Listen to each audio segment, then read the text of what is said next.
Paris is a journalist and an author who recently left the cold city of NYC for the sunny beaches of Santa Monica. She is the author of Splitopia, Dispatches from Today's Good Divorce and How to Part Well, which sounds like a great gift for my wife. And sorry. We're not recording this, are we? You can go to splitopia.com, splitopia.com, for more information for how to part amicably, which actually sounds like an amazing service, for real. Please welcome Wendy Paris. The month after my husband and I split up, I decided that I would host a Passover Seder, which is a big dinner party for 13 people, most of whom I didn't know. I stood in the kitchen before they arrived, chopping the apples and pouring in the wine for harosis, which is this traditional symbolic dish. My husband had moved to a studio apartment down the street, and I kept the townhouse, this beautiful 19th century townhouse in Hoboken, just outside of Manhattan. And I really wanted this Seder to work. Even though I was now newly single, I wanted to be a person who could host a party and hold a home life, even on my own. My husband and I had entertained all the time when we were married. This was like one of the best things about our marriage. I often felt lonely in that marriage and kind of unseen, but I didn't feel lonely when we had a party. He had a huge circle of friends, and which I loved, and we were the couple that had the parties. And then after they left, we would be together in the kitchen cleaning up, and he would do the dishes, and I would be, picking at the leftover cheese, and we would talk about who came and what they wore and how they looked and who they talked to. And this always made me feel most at home, like in my marriage and also in my life. So I really wanted to be able to still do this. I thought I wanted the divorce. This was a trial separation. But I was really worried about some specific things. I was worried, would I lose my friends? Would I be able to hold this home? I had come to domesticity pretty late. I wasn't getting divorced to run around New York City like some Sex and the City episode. I did that in my 20s and my 30s, and I had just learned to cook. I had just had a child, and I wanted to still have that as part of my life. I was worried, would I be able to support myself alone again as a freelance writer? I was worried how our son would do. He was just 4. I was worried, would guys find me attractive as a 45-year-old single mother?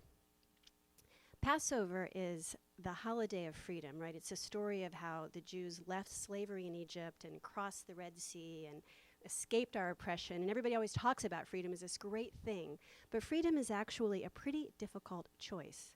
Once the Jews got across through the Red Sea, this is what we tell in the Seder, I think the idea was they'd waltz into Israel and they would start, they'd open shops and, go to dinner. But what happened was they wandered for 40 years in the desert. We talk about this. That was not their intention. I did not want to get divorced and spend 40 years alone and destitute in some desert of isolation. We had just gone to tell my husband's parents that we were doing this trial separation like a couple weeks before the Seder, and the next day back in Hoboken where we lived, I had heart palpitations, and I went to the doctor, and he said to go get an echocardiogram, and it was just panic and probably a lot of caffeine, but I hadn't been sure. I had fear in this deep way, so I was going to do this Seder. I was going to do like this test drive of me as Samantha from Bewitched, still as my own. And the idea came when I was emailing with my friend Abby, who is a successful single woman in New York City. And we were talking about dating, which I was going to try. And this somehow led to a conversation about the upcoming holiday and what we were going to do. I wasn't like a big fan of Passover, but I had always not been a fan of it with my husband for the last 12 years. And so this was the first time I was facing it alone. And Abby said that her parents needed a place to go. They were visiting, and they didn't have a home to go to. And friends of hers also needed a home to go to. And I had a big, empty home. So we decided I would host. And her brother, who was single, Ray, really loves to lead the Seder. She said he's really into it. And if I would host, he would lead it. And I was kind of excited about this idea. There were men out there who were really into leading Seders. This sounded promising. So Ray and I started emailing, and he made a list of all the things we would need and who might bring what. And this list included words like horseradish and gefilte fish and noodle kugel And I found his comfort with noodle kugel really, really pretty sexy. He sent me a recipe from Martha Stewart Living for a classic Jewish stew made with sweet potatoes and prunes. And, I was kind of turned on by the fact that he sent me a recipe with prunes. We talked on the phone. We had one of those conversations one night that just went on and on. I just had to get ready for bed while we were talking. So I was, brushing my teeth, on the phone. I think we should go light on those plagues. I think those plagues are kind of negative. So I finally met Ray on the night of the Seder. He came with Abby and Abby's parents and Abby's friend David and David's aging father and wife and child. And we sat at my table. I had this big wooden farm table in this yellow walled kitchen. And the chandelier cast this warm light overhead. And Ray was at one end and I was at the other. And the Seder, it was nice. It was short. We didn't really dwell on the plagues too much. And the food was good. It turned out I could still cook as a single woman. We had brisket, and I made salmon, and we had the harosis, and then they left. It was over pretty quickly. They wanted to get back to Manhattan before the traffic got too bad, so they kind of filed out, and I closed the door and sort of stood there and thought, okay, was that a sign of anything? And then there was a knock on the door, and it was Ray. He had forgotten his Seder plate in the kitchen, so he went to get the plate, and then we stood together for a minute in the hallway, and I was leaning against the mahogany railing of the staircase, kind of looking up at this cute guy. He had dark hair and a big smile and this straight Roman nose like Abby. He looked like Abby, and Abby's cute.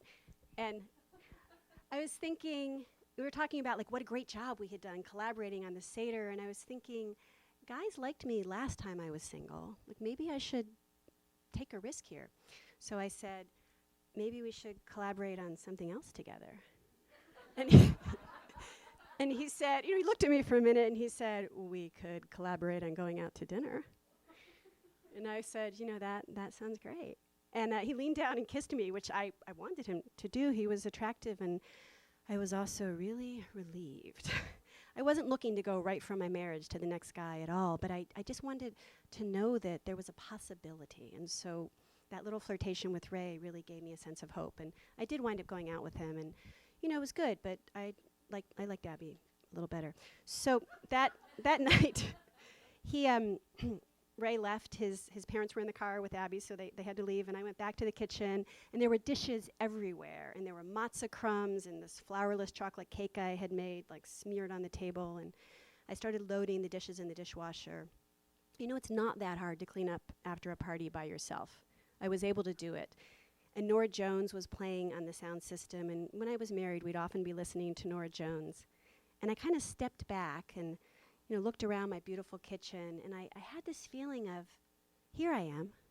I could see myself there. And I couldn't see myself in the marriage, but I was there in that room, and the feeling of all those guests was still there too, even without my husband. The energy of those guests was still reverberating off the walls. And I got a little teary-eyed, and I wasn't really crying out of sadness. It was more out of gratitude that I was able to do this. I was able to host. I was able to cook. I had people who would come. There might be a man out there I would like. And I think I was crying a little bit out of sadness too, because what that Seder showed me was that I probably could be okay. I could be okay if I went ahead with a divorce. Freedom is a really thorny choice. And it looked like I was going to make it with its brambles and its wandering and its uncertainty and all.